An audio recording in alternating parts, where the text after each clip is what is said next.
பச்சை மரத்தின் கதியே இந்த பாடு என்றால் பட்ட மரத்தின் கதி என்ன இயேசுவே?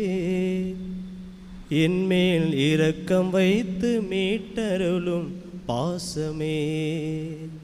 இயேசுவே இயேசுவே என்னை மன்னியும், மாசில்லாத நேசமே என்னை ஏற்றிடும். அன்பு என்பது இதுவோ, ஆற்றல் என்பது இதுவோ, புரிந்து கொள்ள முடியவில்லை இயேசுவே.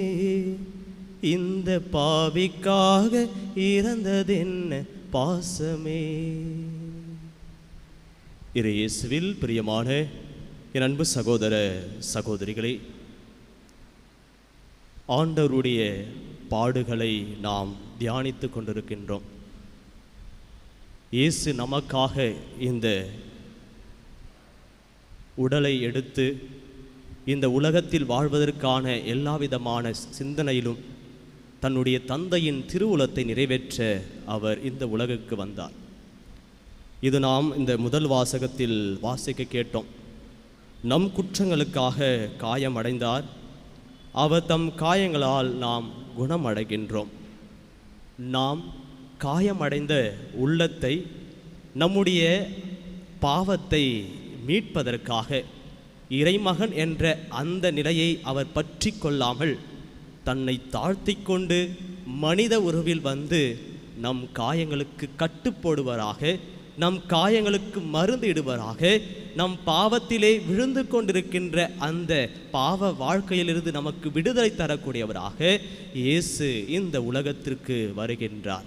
குணம் தருகின்றவராக, நலம் தருகின்றவராக அவர் தன்னை முழுவதுமாக அர்ப்பணித்து கரைத்து தன்னை முழுவதுமாக தந்திருப்பதை பார்க்க முடிகிறது. இரண்டாவது வாசகத்தில் நாம் வாசிக்க கேட்டோம், கீழ்ப்படுதலை கற்றுக்கொள்ள வேண்டும். கீழ்ப்படுதலை கற்றுக்கொண்டு தமக்கு கீழ்ப்படிவோர் மீட்பு அடைய வேண்டும். அந்த மீட்பின் வழியாக அந்த விண்ணுலக வாழ்வை அவர்கள் உரிமை பேராக பெற்றுக்கொள்ள வேண்டும் என்பதை இயேசு இந்த வாழ்வை அவர் பெற்றுக்கொண்டார். கீழ்ப்படிதலை பெற்றுக்கொண்டார், அதை கற்றுக் கொடுத்தார். தம் சீடர்களுக்கு அதை தாட்சி என்ற நிலையிலே அவர்களுக்கும் அதை எடுத்துரைத்தார்.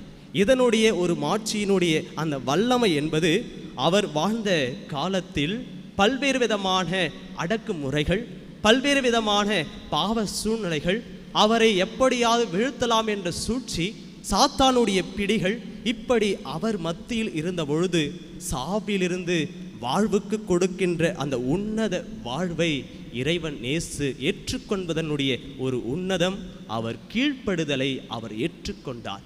கீழ்ப்பதினுடைய வாழ்விலே அவர் ஏற்றுக்கொண்டதால் தன்னை முழுவதுமாக இந்த மனித குல மீட்புக்காக அவர் இந்த பாடுகளை ஏற்கக்கூடியவராக இருந்தார்.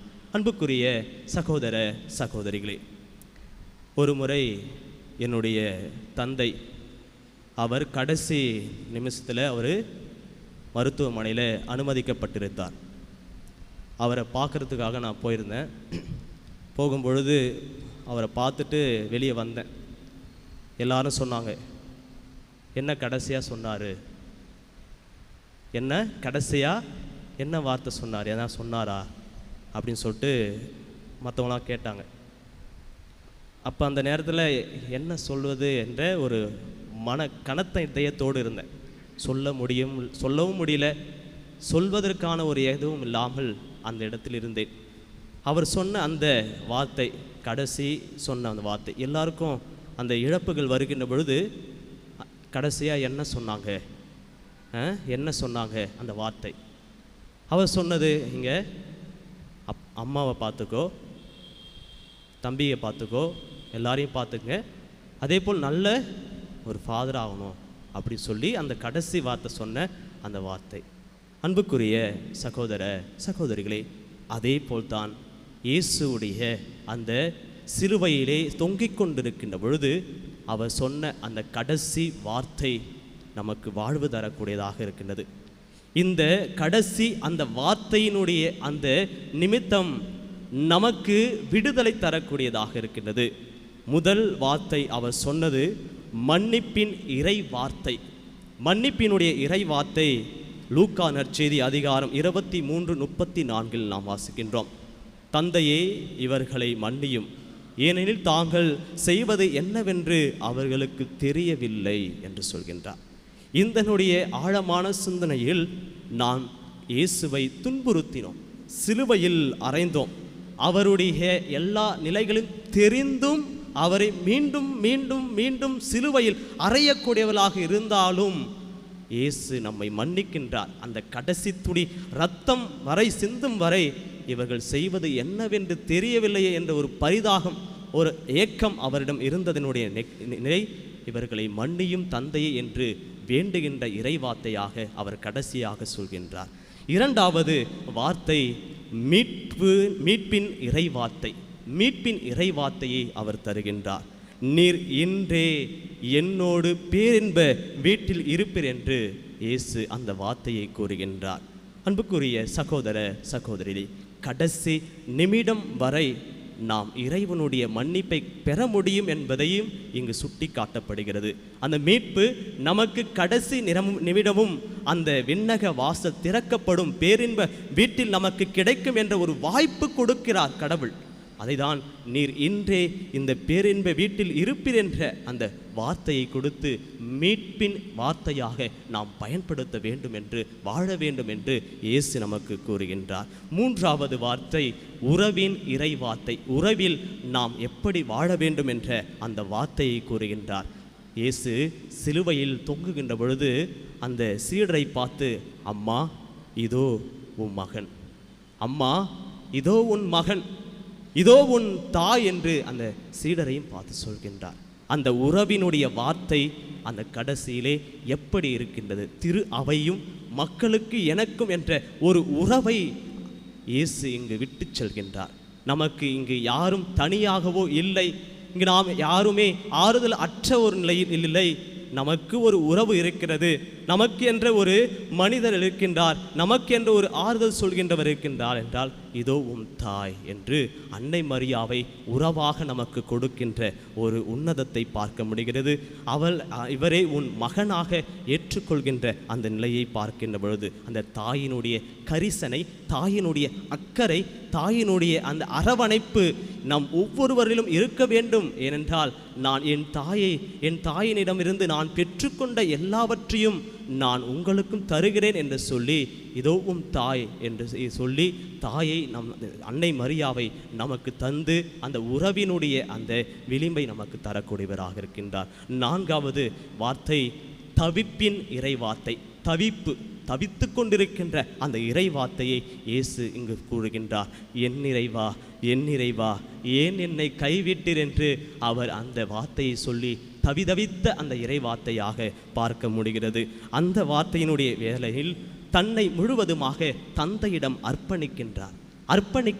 அந்த அர்ப்பணம் என்பது நான் இந்த மனித குலத்தில் வாழ்கின்ற பொழுது இந்த மனிதர்கள் ஏற்றுக்கொண்ட அந்த நிலையில் நான் என்னையே முழுவதுமாக அர்ப்பணித்து ஏன் என்னை கைவிட்டீர் என்ற அந்த ஏக்கத்தோடு இயேசு அந்த தந்தையை பார்த்து கேட்கின்றார். தந்த உலகத்தையும் இந்த மண்ணுலகையும் விண்ணுலகையும் இணைக்கின்ற நிலையிலே அந்த ஏன் என்னை கைவிட்டீர் என்ற தவிப்போடு ஒரு நிலையில் இயேசு இந்த வார்த்தையை கூறக்கூடியவராக இருக்கின்றார். ஐந்தாவது வார்த்தை தாகத்தின்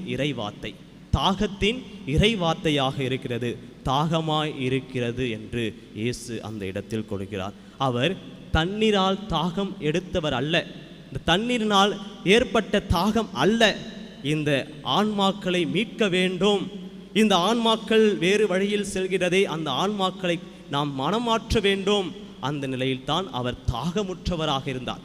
அடிக்கடி அவர் தாகமுற்றதனுடைய நோக்கம் இவர்கள் மனம் மாற வேண்டும், இந்த ஆன்மாவை மீட்க வேண்டும் என்ற அந்த உன்னதத்தை தான் இயேசு இந்த தாகத்தின் இறைவார்த்தையை அந்த இடத்தில் நமக்கு கொடுத்திருக்கின்றார். ஆறாவது இறைவார்த்தை வெற்றியின் இறைவார்த்தையாக இருக்கிறது. வெற்றியின் இறைவார்த்தை எல்லாம் நிறைவேறிற்று என்று சொல்லி அந்த வார்த்தை நமக்கு கொடுத்திருக்கின்றார். எல்லாம் நிறைவேறிற்று என்றால் நாம் ஒரு வேலையை முடித்து விட்டோம் என்றால் ஒரு பெருமூச்சு விடுவோம். அப்பாடா அப்படி சொல்கிற அந்த வார்த்தை, அவர் மன நிறைவோடு என் பணியை முடித்துவிட்டு தன் தந்தையினுடைய அந்த இடத்திற்கு செல்லக்கூடிய அந்த வாழ்வை தருகின்றார்.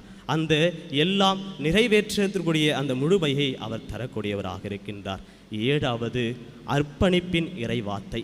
அர்ப்பணிப்பின் இறைவார்த்தையை அவர் எப்படி அர்ப்பணிக்கிறார் என்றால், தந்தையே, உம் கைகளில் என் உயிரை ஒப்படைக்கிறேன் என்று தன்னை முழுவதுமாக அர்ப்பணிக்கின்றார். தன் வாழ்வின் தொடக்கத்தையும் முடிவையும் தந்தையிடம் முழுவதுமாக ஒப்படைத்து தாழ்ச்சியின் அன்பின் உச்சத்தையும் இங்கு அவர் வெளிப்படுத்துவதை பார்க்க முடிகிறது. ஏனென்றால் அவர் பிறந்ததனுடைய நோக்கம், அவர் இந்த முடிவை ஏற்படுத்த முடிவு தந்தையிடம் தன் ஆன்மாவை ஒப்படைத்து அந்த உயிரையும் அவரிடம் அவருடைய கரத்தில் வைத்து நமக்கான வாழ்வை தரக்கூடியவராக இருக்கின்றார். அன்புக்குரிய சகோதர சகோதரிகளே, இயேசுவுடைய இந்த கடைசி நிமிட வார்த்தைகள் நமக்கும் வாழ்வு தரக்கூடியதாக இருக்க நாம் அழைக்கப்படுகின்றோம். ஒவ்வொரு வருடமும் நாம் புனித வெள்ளியை நாம் அனுசரிக்கின்றோம் என்றால், இந்த புனித வெள்ளியில் என்னில் என்ன மாற்றம் இருக்கிறது, கடைசி நிமிடமும் நாம் மாறுவதற்கான வாய்ப்பு இருக்கிறது என்றால், அந்த மாற்றத்திற்கான அந்த பங்களிப்பும் மாற்றத்திற்கான உங்களுடைய அந்த சம்மதமும் நீங்கள் கொடுக்கக்கூடியவராக இருக்க வேண்டும். ஏனென்றால் இயேசு நமக்காக அவர் இறந்ததை நாம் தியானிக்கக்கூடியவராக இருக்க வேண்டும். நாம் ஒவ்வொரு நாளுமே நாம் சிலுவை பாதையை மாலை நேரத்தில் நம்முடைய பசிலிக்காவில் நாம் தியானித்தோம். அப்பொழுது பீட சிறுவர்கள் தன்னுடைய அந்த கரத்திலே சிலுவை எடுத்திருப்பார்கள். அது யாரா பார்த்துருக்கீங்களா? சிலுவை பீட சிறுவை பிடிச்சிட்டு ஒவ்வொரு ஸ்தலத்துலையும் போயிருப்பாங்க. அது பார்த்துருக்கீங்களா? அதில் என்னென்ன இருக்குது பார்த்துருக்கீங்களா? சிலுவை அதில் இது நீங்கள் பார்த்துருப்பீங்க. ஒரு குட்டி பாப்பா என்கிட்ட வந்து, ஃபாதர் எனக்கு ஒரு டவுட்டு அப்படி சொல்லிச்சு. என்னம்மா அதை கேட்டேன். அதில் வந்து ஈட்டி இருக்கிறது, சுத்தி இருக்கிறது, கோடாரி இருக்கிறது, அப்புறம் ஆணிகள் இருக்கிறது, வெறும் சிலுவை மட்டும் இருக்கிறது. இயேசு எங்கே போனார்? இயேசு எங்கே போனார்? நல்ல கேள்வி. எங்கே போனார்? என்ன சொல்லுது? அது நான் சொன்னேன், அந்த சிலுவையில் இயேசு அங்கே இல்லை, நாம் தான் இயேசு. கிறிஸ்துவலாக நாமும் ஒவ்வொரு நாளும் இயேசுடைய துன்பங்களையும் பாடுகளையும் ஏற்கின்ற பொழுது அந்த சிலுவை வெறுமையாக இருக்கிறது என்றால், அந்த சிலுவையில் நானும் இயேசுவோடு அந்த பாடுகளில் நாமும் பங்கேற்கின்றேன். என்னுடைய சகோதர சகோதரிகள் துன்பப்படுகிறார் என்றால் நானும் அவர்களோடு துன்பப்படுகிறேன். அவர்கள் கண்ணீர் சிந்துகிறார் என்றால் நானும் கண்ணீர் சிந்துகிறேன் என்ற அனுபவத்தை அவர்களோடு இணைகின்ற அந்த வாழ்க்கை. அந்த சிறுமி அந்த நிலையில் அவருக்கு யோசித்தது, அந்த இடத்தில் இயேசு இல்லையே என்ற அந்த இயக்கம். நான் அந்த இடத்தில் இருக்கிறேன் என்பதை உணர்த்தக்கூடியதாக இருக்கிறது. அன்புக்குரிய சகோதர சகோதரிகளே, இன்றைய காலகட்டத்தில் பல்வேறு விதமான சூழ்நிலையில் உலக போர்கள் நடந்து கொண்டிருக்கின்ற வேளையிலே நம்முடைய திருத்தந்தை லியோ அவர்கள் கூறுகின்ற அந்த வார்த்தை, அதாவது இரத்தக்கரை படிந்த இந்த கைகள் இயேசுவை மாசுபடுத்துகின்றது, இயேசுவை இழிவுபடுத்துகின்ற ஒரு நிலையாக இருக்கிறது. இவர்கள் எப்பொழுதுமே இயேசுவை அவர்கள் அழைக்கக்கூடியவர்களாக இருக்கிறார்கள் என்று நம்முடைய திருத்தந்தை லியோ அவர்கள் இந்த உரையிலே கூறியிருக்கின்றார். இந்த உலகப்போர் அமைதி பெற வேண்டும். இந்த உலகப்போர் ஒரு அமைதியான ஒற்றுமையில் இருக்க வேண்டும். நாடுகள் மத்தியில் இருக்கின்ற அனைத்தும் ஒரு சுமூகமான உறவுகள் ஏற்பட வேண்டும். சாதாரண மக்கள் அழிந்து போகின்றார்கள். சாதாரண மக்கள் உணவு இல்லாமல் அந்த நாட்டை விட்டு வெளியே வருகின்றார்கள். சாதாரண மக்கள் ஒன்றுமே இல்லாமல் அவர்கள் வீட்டையும் நாட்டையும் சொந்தத்தையும் இழந்துவிட்டு தன்னந்தனியாக இருக்கின்ற ஒரு நிலையாக இருக்கிறது. இந்த போர்கள் நிறுத்த வேண்டும் என்பதற்காக நாம் ஜெபிக்க வேண்டும். அதேபோல் நம் குடும்பங்களிலும் பல்வேறு விதமான இந்த சிக்கல்களும் இருக்கின்றது. இதுவும் ஒரு பாடுகளிலே இணைக்கின்ற பொழுது நம் குடும்பங்களிலிருந்து நாம் விடுதலை பெறக்கூடியவராக இருக்க வேண்டும். கணவன் மனைவி பிள்ளைகள் என்ற அந்த உறவுகள் மத்தியிலே இன்று நவீன கலாச்சாரத்தில் இந்த பிள்ளைகளுடைய ஒரு வழி போக்கு ஒரு பக்கமாக போவதும் சிலுவையில் அறைகின்ற இறந்த நிலையில் இருக்கின்ற ஒரு சூழ்நிலையாகத்தான் இருக்கிறது. பிள்ளைகள் பெற்றோர்கள் அந்த உறவுகளை வளர்த்து அவர்களையும் என்னாலும் வளர்க்கக்கூடியவராக இருக்க வேண்டும். அதே கிறிஸ்துவர்களுக்கு எதிராக நடக்கின்ற பல்வேறு விதமான வன்கொடுமைகளிலிருந்து நாம் குரல் கொடுக்கக்கூடியவர்களாக இருக்க வேண்டும், ஒத்துழைப்பு கொடுக்கக்கூடியவர்களாக இருக்க வேண்டும், பல்வேறு நிலையில் அவர்களோடு நாம் இணைந்து நாமும் இருக்கக்கூடியவர்களாக இருக்க வேண்டும் என்பதை நாம் இந்த புனித வாரத்தில், இந்த புனித வெள்ளியில் இயேசுவுடைய பாடுகளை நாம் தியானிக்கின்ற பொழுது நாமும் அவருடைய பாடுகளை நாம் தொடர்ந்து நம்முடைய பாடுகளாக ஏற்றுக்கொள்வோம். நல்லாய இயேசு என்றென்றும் வாழ்த்த பெறுவாராக. ஆமேன்.